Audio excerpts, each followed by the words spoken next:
Welcome to the 105th episode of the New Ventures podcast.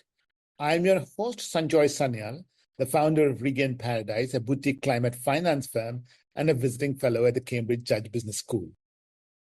Along with my co-host, Professor Jaideep Prabhu, we try and understand the links between climate change and food security in these series of conversations. Hi, my name is Jaideep Prabhu. I'm a professor of marketing at the Cambridge Judge Business School. My area of interest is innovation, more specifically frugal innovation, how to do more and better with less.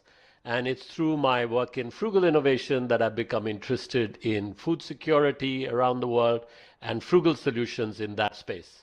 I'm delighted to be doing this podcast episode with Sanjay. Our guest for today is Tao Zhang, the founder of Dao Foods, an impact investment and advocacy firm for alternative protein companies, either based in China or focused on the Chinese market. Welcome, Tao. Thanks, Sanjoy. Thanks for having me. I know that Sanjay and you know each other very well from a long time, but I don't know much about your background. So perhaps we could start with you telling us a bit about your upbringing and career. Sure. I'll try to make the long story short. So I was born in China. I grew up in China. So I went to school in China. I got my undergraduate degree in China. After college, I got a job at China's Xinhua News Agency, working there as correspondent and editor. So actually, Xinhua even sent me to Brussels to work there for a couple of years, where I covered business affairs of the European Union at the time. So that's when I got interested in business. But as a journalist, right, you talk to a lot of people, you watch a lot of things happen, but you don't necessarily have hands-on experience. So that kind of motivated me to go to the US to get an MBA and later an MPA, so at different schools, right? So after my MBA, I got into the telecom and technology space, working for both startup and multinational companies at different places, in the US, in Beijing, in Singapore. From there, I went on to set up my own investment consulting and advisory firm called AC Bridge Global Advisors, where I got actually not only covered telecom and technology, but also with a partner got into the clean energy space. So that's where I got to understand the serious consequences not doing the right things, right, in the environmental space in China. That's also when China's pollution was getting very serious and also caught the eyes of a lot of just ordinary people, right? So especially in northern China, where I grew up, actually. So that's kind of a wake-up call to me. So I thought to myself, how could I leverage my policy background and also my business background to do something for the environmental good of China? So I just paused what I do on the business side of things. So I decided to go to Harvard Kennedy School to pursue like a mid-career MPA degree.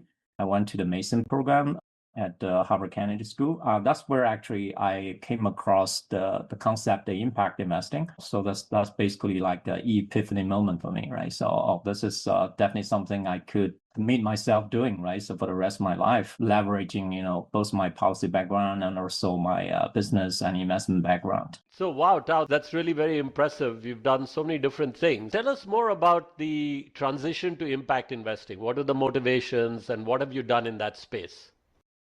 I came across the concept impact investing at Harvard Kennedy School, for me, right? So that's basically like a wake-up call. This is something I could be doing for the rest of my life, leveraging, my strengths and background in policy and also business and investment. WRI, after Harvard Kennedy School, I got a job leading, WRI New Ventures from DC. We had 6 local centers, China, India, 2 local centers, probably the most important local centers. Sanjoy was leading New Ventures India. Just to give you a quick intro on New Ventures Global. New Ventures Global is basically like accelerator kind of organization, focused on supporting environmental small and medium-sized enterprises in 6 key emerging markets in the world. Tell us about WRI, because maybe some of our listeners don't know what it stands for and what they do. Stands for World Resources Institute. Actually, when I joined WRI, so it has less than 200 people. I think now it has grown into probably one of the top environmental think tanks, not only in the US, but also globally. I think he has a staff, probably more than 1,000 people all over the world. What does the New Ventures arm do of the WRI? New Ventures actually is quite unique, actually, even within WRI, because WRI is a think tank, but New Ventures is, well, like I said, is accelerator program focused on supporting environmental small and medium-sized enterprises in 6 key emerging markets all over the world: India, China, Indonesia, Brazil, Mexico, and Colombia. More than half of the small, medium-sized enterprises in the environmental space actually came from China and India as combined. Asia is definitely accounts for probably more than 2/3. Mexico is also quite very big. It's definitely the world. Mexico is also big, yeah. That's what New Ventures did, but later New Ventures was separated from WRI, from the World Resources Institute, because WRI wants to keep its focus on the think tank part of what they do.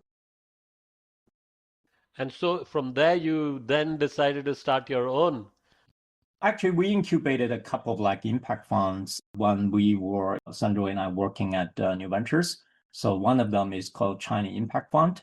So we received funding to look into the feasibility of starting an impact fund, focus on not just supporting, right? So because at New Ventures, we did not provide funding to these small environmental enterprises, but as requested, actually, as discussed with some of the entrepreneurs, one of their key feedback to us is that you guys are already working with us, right? Why don't you become an investor in us?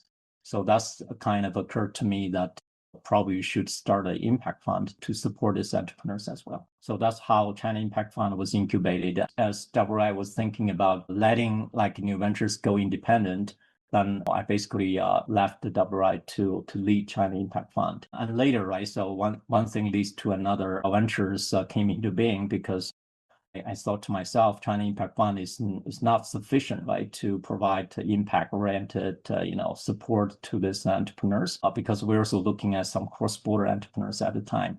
So that's how Dow Ventures came into being, encompassing different kind of impact entities. And what is your investment strategy in Dow Foods, which is now seems to be your main focus? Yeah, I spend most of my time on Dow Foods right now. It's also kind of a long story. I'll try to make sure, it's around I think it's 2017. So my classmates from Harvard Kennedy School, his name is Albert Tsang. So actually, he's also impact investor himself. He has his own impact investment organization called Moonspire Social Ventures. He got interested in alternative proteins and also the environmental impact behind taking on alternative proteins, right? He reconnected with me in DC, and actually he also introduced me to the founder of an organization. It's also a think tank called Good Food Institute. So the founder's name is Bruce Friedrich.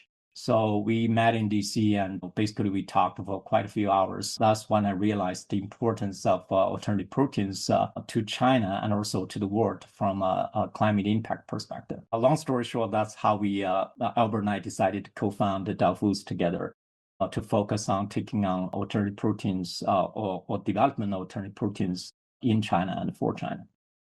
And Good Foods, of course, is a very important think tank. And it's really interesting to know that how you decided on your plans for business after this very long meeting. In Dow Foods, do you carry on that tradition of incubation, support, and then early stage investment in companies? Or have you, obviously, you must have sort of modified it over the years? Yeah, things have been evolving. When we started at Dow Foods, we spent a year doing feasibility study on the ground in China, talking to different stakeholders about how we can help with development of alternative proteins in China, right? Because China's situation is quite unique. China has a long history of plant-based food to start with.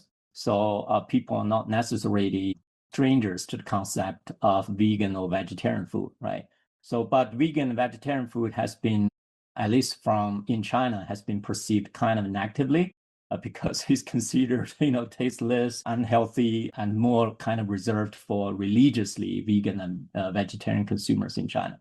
So mainstream consumers don't necessarily have a good perception of vegan and vegetarian foods. But of course, what we want to do, especially from a climate impact perspective, we want to target mainstream consumers, right? Of course, we want China's vegan and vegetarian consumers to eat better. But I think in order to achieve the kind of impact behind what we do, we have to target mainstream consumers. So eventually, we decided on the impact the investing pathway to invest in and support next generation alternative protein companies, or as we call it, new protein companies in China, to tackle this kind of challenge. So on the one hand, also looking at other countries, there's this idea that as people get richer, eating meat is almost like aspirational. It's like a signal you send. As you get richer, you want to eat meat, and this is happening around the world. But then on the other hand, as you said, China has this long tradition of being, having actually very delicious food that mimics meat and in many cases looks and tastes like meat or feels like meat in the mouth. And also, I believe China has surpassed the US in per capita protein consumption, but much of that is coming from plant sources. So how can you help us understand some of these paradoxes? So what, in your view, is actually happening in China? Take one step back and look at some data points in this regard, or in terms of China's meat and dairy consumption, right? So, and what the implications to the world, right, from a climate change or environmental perspective. So basically, China consumes 26% of the world's meat, 45% of the world's seafood, and close to 45% actually the world's pork consumption in the meat category. But if you look at a meat consumption on a per capita basis, it is still half or even less than half compared to that of the US. At the same time, right, China represents the biggest consumer market on earth. Chinese consumers have different tastes and different expectations from their food. And protein as it exists in China nowadays is not yet meeting this expectations or demands, because there is more than 400 million millennials in China that are increasingly looking for healthier, more sustainable, more taste alternative proteins in the food they eat, right? At the same time, if you look at Hong Kong, right? So meat consumption per capita in Hong Kong even has exceeded that of the US. And Hong Kong, naturally, as a part of China, right, definitely shares the same food culture as the mainland China. So that's why it's definitely not a stress to imagine that, the meat consumption in China, in mainland China, will continue to go up. But at the same time, in China or in the world, right, we don't have all the resources to meet such kind of demand coming out of China. If, say, China's per capita meat and dairy consumption is gonna reach the level of the US or Hong Kong, right? That's why, but at the same time, as we all know, is I don't want to delve too much into the environmental impact, industrial animal farming. But basically, if you look at just some numbers, right, it accounts for 23% of global freshwater use, close to 15% or even bigger share, right, of global, greenhouse gas emissions, 45% of global, land occupied. So the environmental impact, climate change impact from this for the traditional industrial farming, animal farming, is definitely huge. So China is the biggest piece in this whole puzzle, as I would think. So no matter how much work you put in the rest of the world, but if you don't solve this piece of the puzzle, with AKA China, right? So there's no way you can address the environmental and climate change challenges coming out of this. Just to understand this, and obviously we hope our audience understands the environmental impacts of food production in general. Help us understand the Chinese angle. I think one key takeaway is that China consumes a lot of the world's meat and seafood, but at the same time, the per capita consumption is not as much as is in the United States or in the developed world. So one question is that what happens, is it just allowed to increase, right? The other question is, this increase that has happened, obviously because of China's economic prosperity, right? In your opinion, has there been any way in which Chinese consumers have started to eat more protein from plant-based sources, not necessarily new plant-based sources, but just from plant-based sources in general, as opposed to eating meat? I think China is unique in the sense that, every Chinese mainstream consumer can be considered like a flexitarian kind of consumer. So because, as I grew up, right? So we always encouraged by our parents to eat both meat and vegetables, right? So 有荤有素, right? So basically that means on your plate, you need to have vegetables. You also need to have meat products. So meat basically stands for protein kind of products, right? I think, in that sense, every Chinese mainstream consumer is a flexitarian. It doesn't matter whether they admit it or not. I think the challenge for someone like an impact investor or advocacy firm like Dow Foods, right? How we can make more, especially younger generation consumers, understand the meat they are consuming is actually why they need to consume meat products. A big part of the reason is that you need protein, right? So you need good protein, quality protein. But protein can also come from plant sources or other alternative sources, right? That we can talk about more later. So, and some of the traditional Chinese, food like tofu, right? So definitely, or soy or wheat can provide enough good protein to mainstream consumers. But assuming they can be made into good enough consumer products that would appeal to mainstream consumers in taste, in texture, and also in price. That's probably the challenge if we want to help diversify protein intake, right, in China. So that's why we need good entrepreneurs who know how to create such kind of what we call the next generation good food products that meet the needs of, say, younger generation Chinese mainstream consumers, but at the same time, they know how to relate, right, to the needs of these mainstream consumers and figure out a way to conquer not only the mind share of these consumers, but also wallet share of these mainstream consumers. So, Tom, what is really motivating young customers? Yes and no. I would say. So yes, because we definitely don't want to, through what we do, right? So through what we do, we want to give the consumers, especially mainstream consumers, the impression that Dow Foods is trying to replace the meat products on your plate or force you, right, to eat plant-based food products out of moral kind of consideration. If we do that, I think won't be good, right? So we can definitely easily get resentment from mainstream consumers or whoever we want to work with in China.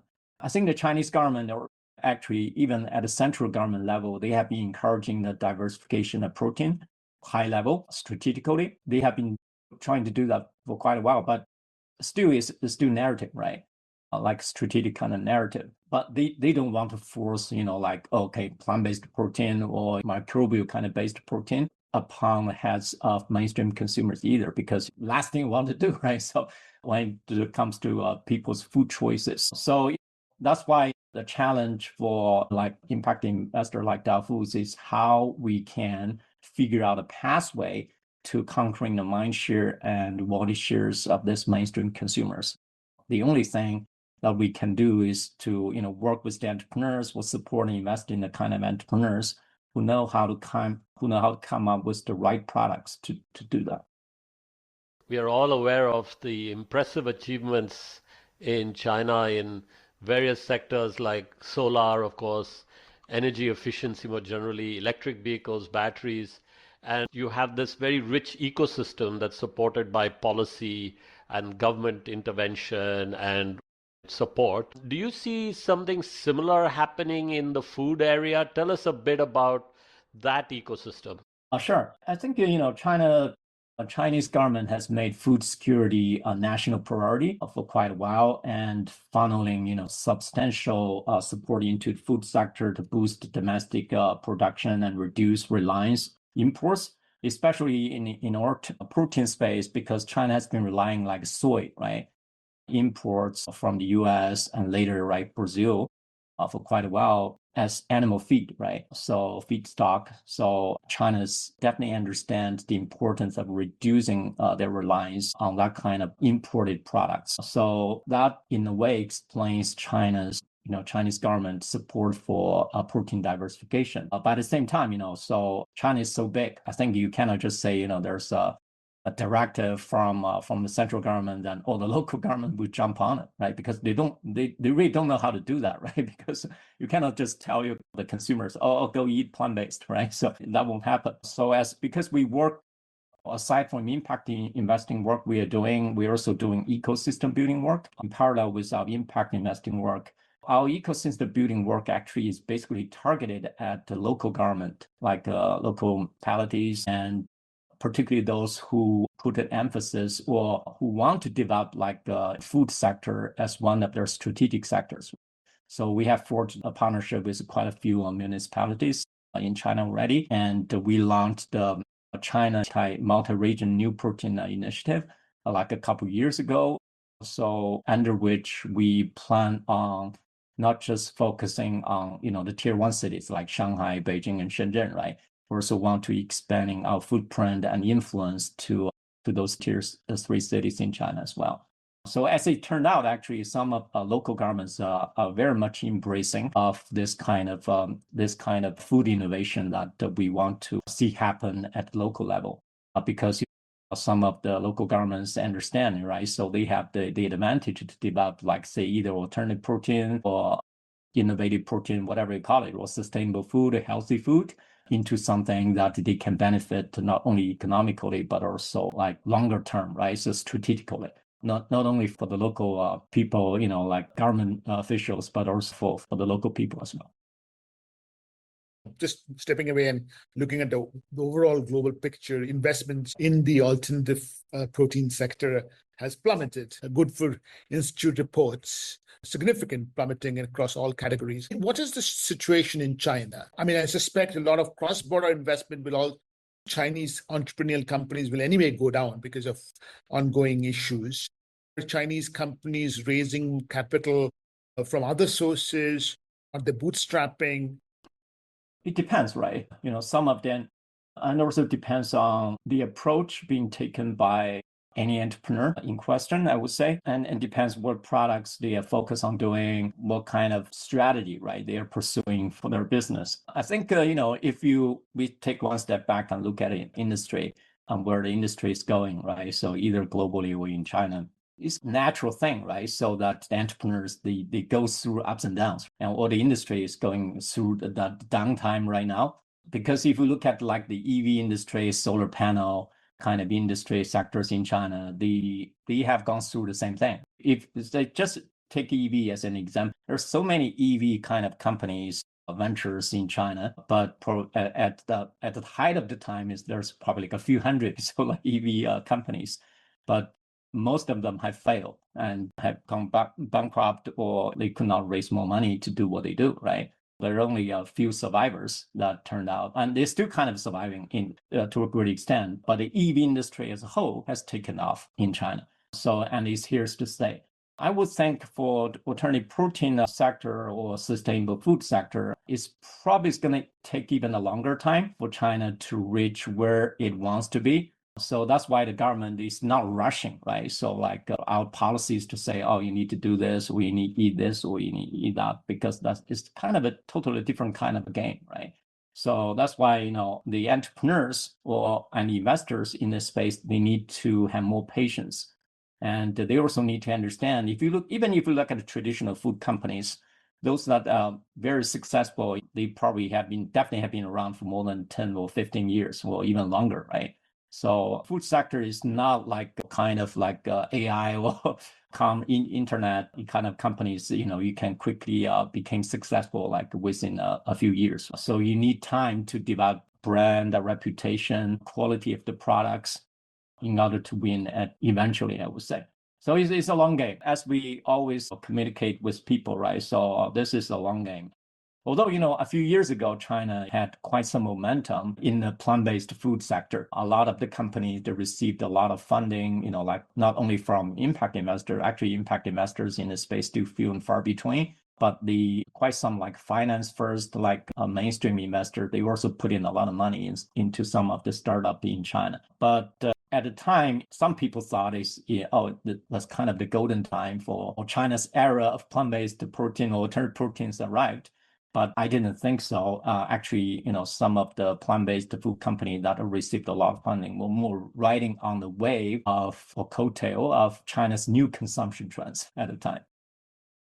But I wonder if there are areas where we have seen success in China, just like in the West, where plant-based milks have made quite a lot of inroads into markets and consumption. Is this true in China as well? Yes and no. I think, if you look at the first company we invested in called Starfield, it's like a next generation plant-based food company based out of Shenzhen, right? So across the border from Hong Kong. When they first spoke with us, right? So the founder's ambition is become China's equivalent of Beyond Meat or Impossible Foods.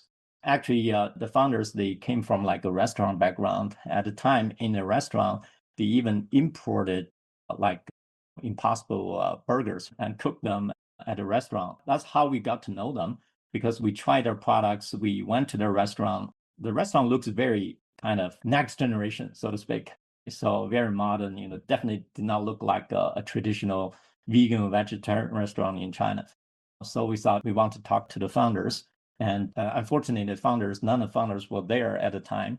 But somehow they later approached us, emailed me, saying, "Oh, we want to have a meeting with you because we understand Dow Foods is the impact investor in this space." That's how we got to meet. And long story short, right, Starfield, they definitely know how to relate to the feelings and the needs of younger generation consumers. Also timing is good for them. So they managed to raise, more than like $100 million US. And they went into a lot of outlets, like Sam's Club, 7-Eleven, Luckin Coffee, all this Family Mart, more than 50,000, even more, right? So outlets of this chain stores or restaurants. So they have been doing well, but at the same time, they have been evolving their product strategy. I think now they are more focused on plant-based like protein bars, plant-based like snack food, plant-based drinks kind of products. So they're still trying to develop like plant-based meat products, but they understand, the plant-based meat products have a long way to go, right? In texture, in flavor, that type of consideration that needs to be at the same par, right, with the traditional meat products. So it still has a long way to go. Yeah. What about plant-based milks? Have you seen that category take off in China? Oh, yeah. Actually, the plant-based milk market in China has been experiencing strong growth, driven by basically a few factors, right? A large lactose intolerant population, increasing health consciousness, and growing interest in new varieties beyond traditional soy milk. But at the same time, it is definitely worth mentioning that Chinese mainstream consumers have long been used to drinking different flavors, plant-based milk already, right? Like soy milk, almond milk, coconut milk, because of traditional lack of cow milk products.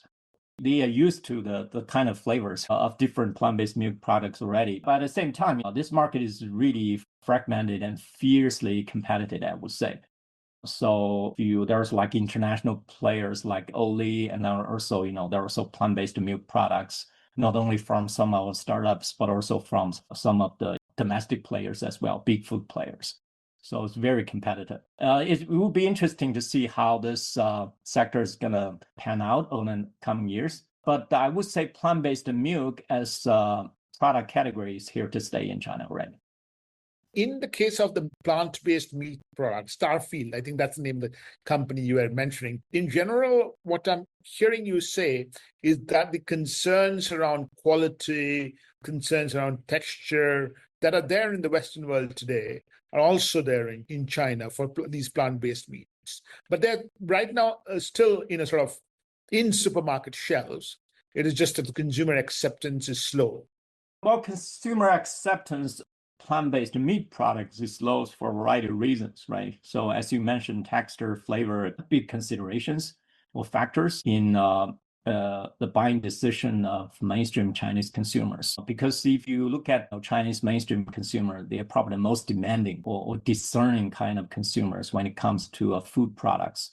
And they are not necessarily bound by moral considerations at the same time. I think more and more younger generation Chinese consumers are becoming environmentally conscious. They are conscious of the climate consequences, eating traditional meat products. But does not necessarily mean that, so when they go to a restaurant, when they order food, right, they switch to plant-based products just all of a sudden, right? So I think because they are demanding, because they are discerning, the plant-based meat product need to reach a certain level in order to be acceptable to this mainstream consumers, including those next generation, younger generation consumers in China.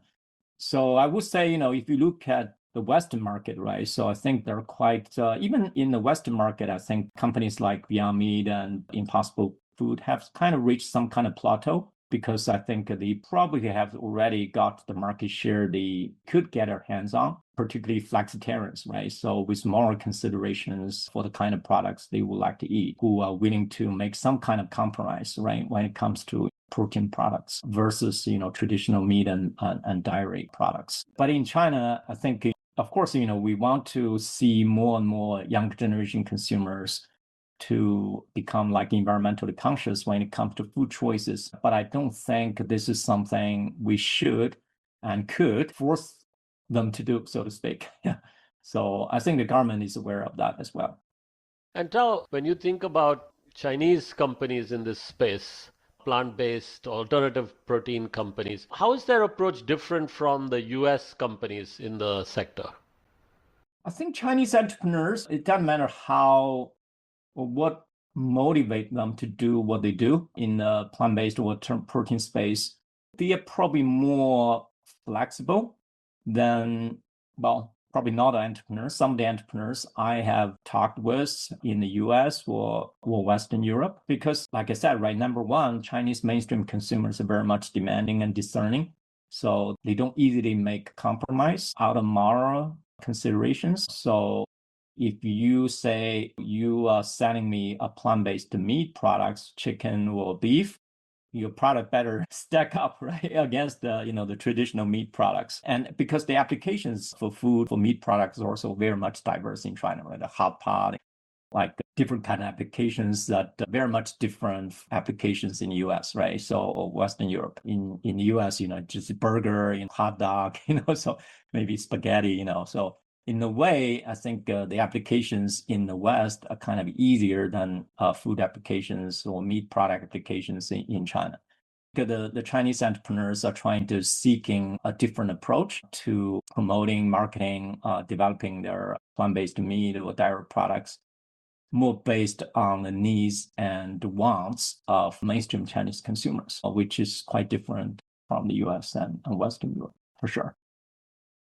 And just, I think, on that consumers being more demanding, I think the variety of food that you can eat in China and the different types of cuisine just naturally makes consumers more demanding. I guess that's one thing. The other thing, Tao, as you were speaking, I was thinking that beef consumption in China is probably much lower, and the environmental impact of beef is far higher than that of chicken or poultry. So that environmental angle will also have a different implication in China. But China is big, right? Although the per capita consumption of beef in China is lower, definitely, than that of the US. But if you look at the market overall, right, so it's still quite big, it's like still 1/4, right, of the beef consumption from China. But of course, there's other meat products that Chinese people probably eat more than consumers in the US and Western Europe. So overall, I think the environmental impact from China is definitely huge. But by the same time, the younger generation mainstream consumers definitely eating more beef products increasingly nowadays because it's considered kind of quality protein, and pork products is still definitely popular in China because the taste and texture that Chinese consumers are very much used to, right? So especially, when I grew up, right, so pork is probably the stable meat products I eat on a daily basis. Moving away from plant-based drinks and meat, which is in some ways the complete food, precision fermentation, microalgae, which in my idea is more additives. What are the things that you're seeing in China? Yeah, precision fermentation or biomass fermentation, cellular meat. We also have companies in our portfolio like that. But I think when it comes to precision fermentation and cellular, I think the number one thing is that the regulatory hurdles, right, or challenges the entrepreneurs need to confront them with. Number two is that I think it's still too early to talk about commercialization or precision fermentation and cellular meat companies in China or the rest of the world at this point, because the early state of R&D efforts, right, in this field I would think that probably more grant funding and impact investment dollars are still limited, but more like grant funding, government support are very much needed. Precision fermentation and cellular meat development before private capital can be widely deployed in this sector. And how about the cellular meat itself? If we focus just on that, we've talked to people from some other parts of the world who are in this space, and it seems like it's still a bit like science fiction at the moment. What's the situation in China? Is China ahead of the curve here? There's quite some efforts, like research R&D efforts going on in the cellular meat space, but many of these efforts are happening at the universities, right, or academic research institutions. Because we invested in a couple of like more tech-driven ventures in this space for cellular meat development, and the entrepreneurs are basically professors, right? We understand we want to invest in them because we have a kind of long-term view to development of cellular meat products. But at the same time, the reason why we invested in these professors and their teams is because we think it's safe for them to develop, to do what they do, right? So continue their R&D efforts in universities or in the labs, because aside from the support limited support funding we can provide to them, it helps catalyze more government funding to this kind of tech-driven ventures. And what are some of the issues there? Like, what's your sense about where are the bottlenecks, and roughly what are we talking about in timeframes? When will we expect to see, I don't know, like the ChatGPT or DeepSeek moment in this space? Right. Yeah, I think, if you look at OpenAI and ChatGPT, right, the key to their success so far is scaling. Basically, they received a lot of funding to scale up what they do, not only in terms of GPUs, the number of GPUs they can afford to use, but also the massive amounts of data, right? Data set they can deploy to their advantage. So funding, I think, is key. But for, say, cellular meat development, I think more and more like private sector investors, they're starting to realize that this is kind of a black hole they cannot afford to fill in, right? More government funding or R&D kind of funding needs to come from like foundations, government entities. So the entrepreneurs or the scientists can carry the work to the point where the private sector can realistically come in, right, to help with the commercialization aspects of what they do. So we are holding the same kind of approach to our impact investment into tech-driven ventures like this, either in precision fermentation or cellular. And how long do you think before we'll see cellular meat on people's plates or in the grocery stores? I think it's going to take a long time. Like I said, food sector is a sector where you need a lot of patience, not to mention, something as advanced, scientifically advanced as cellular meat. But I do believe in cellular meat as the future. How long, I don't know. 15 years, 20 years, I think is probably a reasonable estimate, before we start to see, right? So a product like this kind of massively in the market. Also, consumer education, I think, is going to take time for cellular meat, right? So I'm pretty sure there's early adopters who are interested in eating this kind of cellular meat products, but I don't think the mainstream consumers are eager to jump onto this kind of product when they first see them. It's going to take time. Sure. But in China, they're talking about the future cellular meat, but I suspect there is a lot of innovation in the traditional foods as well. For example, in bringing back forgotten species and things like that. Yes, I think China basically, launched an initiative, right, framed by a greater food approach. Basically, under this approach, they want to heavily rely on technological innovation, including large-scale digitization, agriculture, robotics, biotechnology, to meet the needs of this vast population despite limited arable land, because China definitely has this limited arable land challenge, right?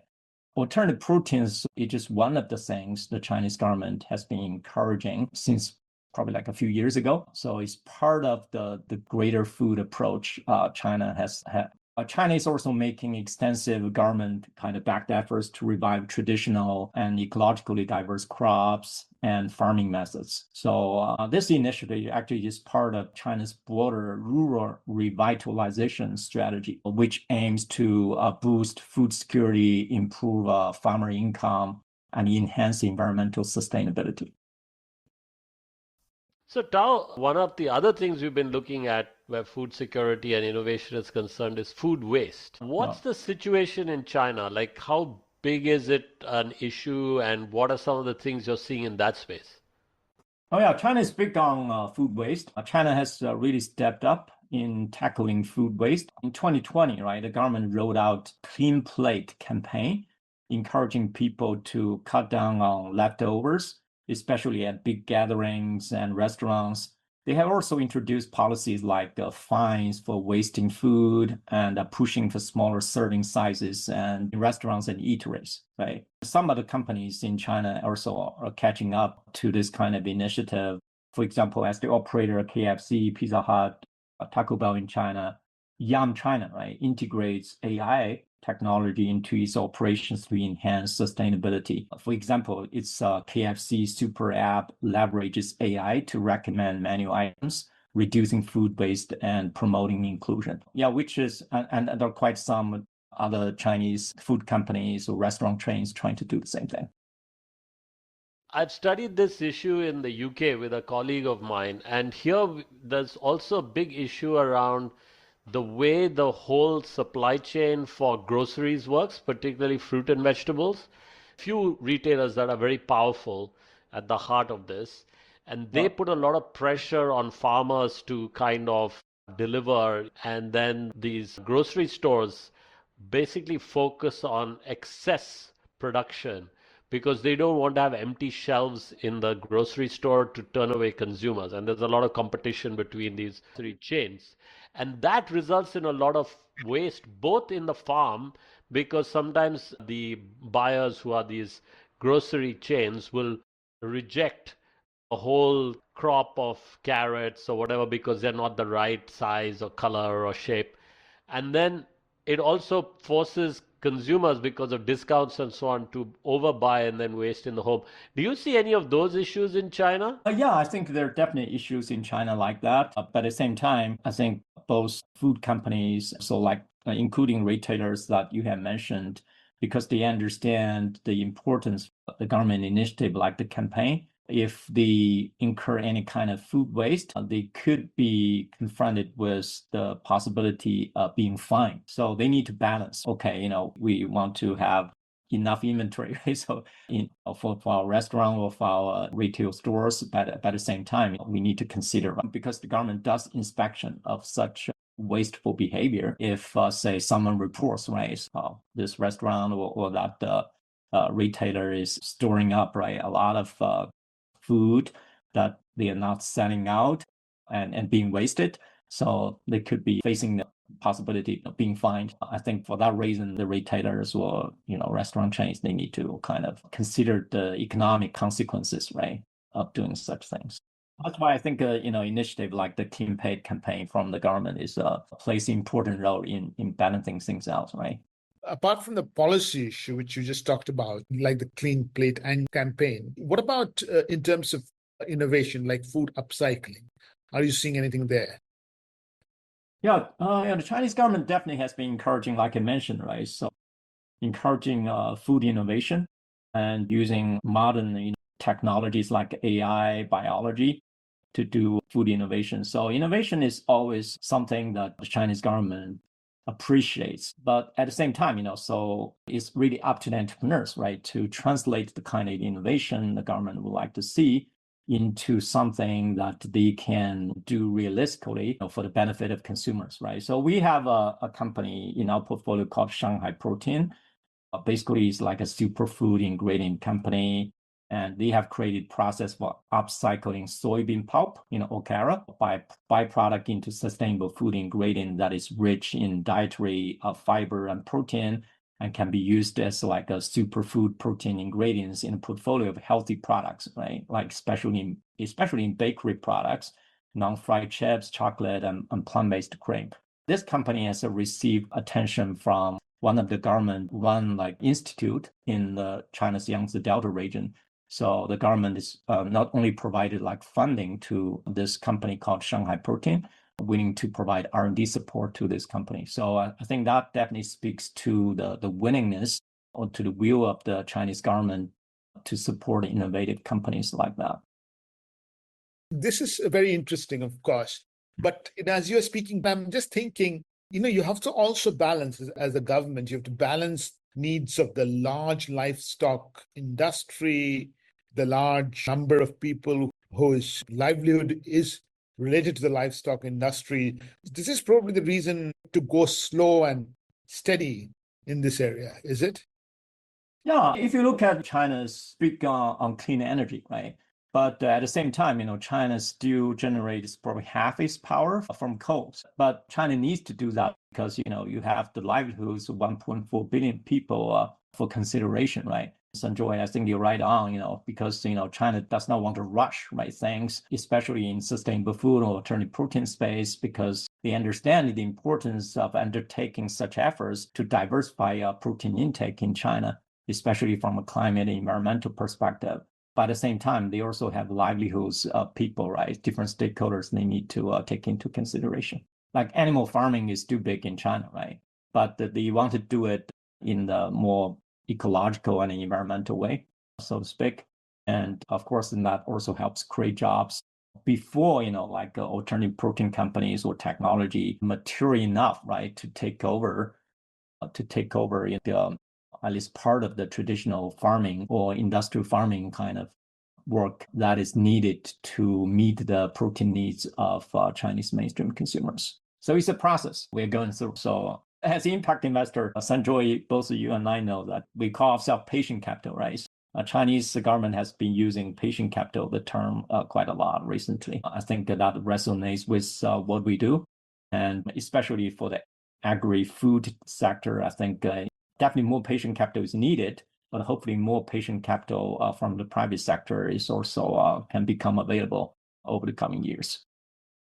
And coming to the entrepreneurs in this space, what sort of background are they from? And are there more women in this sector?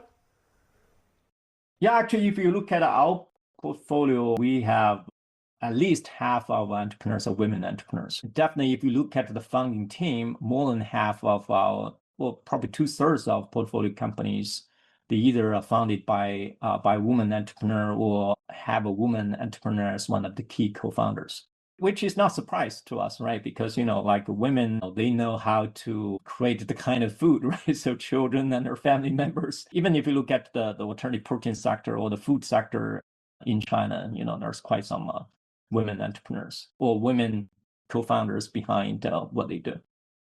What is the type of education background? Where did they work before?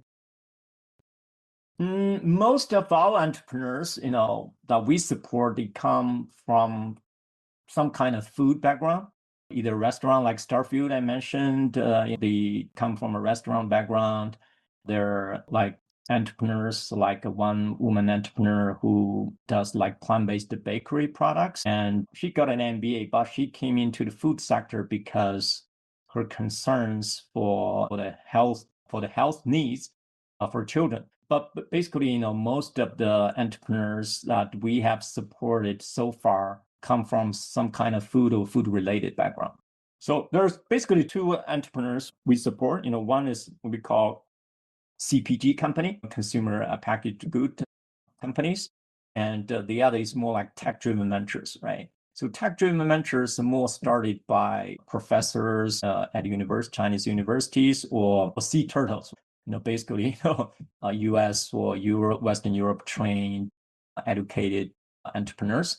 So they are more focused on like tech-driven kind of ventures because their background, because their lack of experience dealing with Chinese mainstream consumers on the ground. But most of the CPG companies are started by just local entrepreneurs. They don't necessarily have very trophy educational background, right? So, but they know Chinese consumers very well. So they know how to relate to the needs and wants of this mainstream consumers. So like Starfield, right? Starfield, has been doing really well on the ground so far. they sell their products have been selling pretty well. Like I had Sam's Club, at Luckin Coffee, all this outlets. Even at Sam's Club, I think they are generating like more than 100 million RMB kind of revenue already. So Tao, we've covered so much, from the Chinese consumers to various types of products, and then Chinese entrepreneurs. But still, this is a podcast about food. So we're going to ask you, what is your favorite dish? Oh, yeah. I like eating tofu, right? It's different varieties of tofu products ever since I grew up, right? So whenever there's tofu products, I don't eat meat, right? So tofu, in different flavors, cooked in different ways, is definitely my favorite kind of. If there's tofu in it, is. You want to provide a recipe for our audience? I don't cook, unfortunately, but my wife cooks at home. There's tofu products, right? So my son and I, kind of fighting for the tofu products on the table. I did a TED Talk like a couple of years ago talking about why China needs a menu change, right? So at the beginning of the talk, I was just telling people, right? So for someone who, when shopping or eating, sometimes I have a hard time telling the difference between beef or pork products. So, but somehow I got into the food sector, as an impact investor. And Tao, we've come to the end of the podcast. If people want to get in touch with you, how should they? Either through you guys, or they can, find me on LinkedIn. I have a LinkedIn profile. And we'll keep your LinkedIn profile in the Tao Food. Yeah, you can look me up with the words Tao Zhang, my name, and also Tao Foods, the name of my company. So they can easily find me on LinkedIn. And with that, thank you very much, Tao. It is wonderful catching up. No, same here. Wonderful talking to you again, Sanjoy, and meeting you and talking to Deep. Appreciate it. Thank you, Tao. It's been wonderful talking to you. Learned so much from this episode with you. Thank you.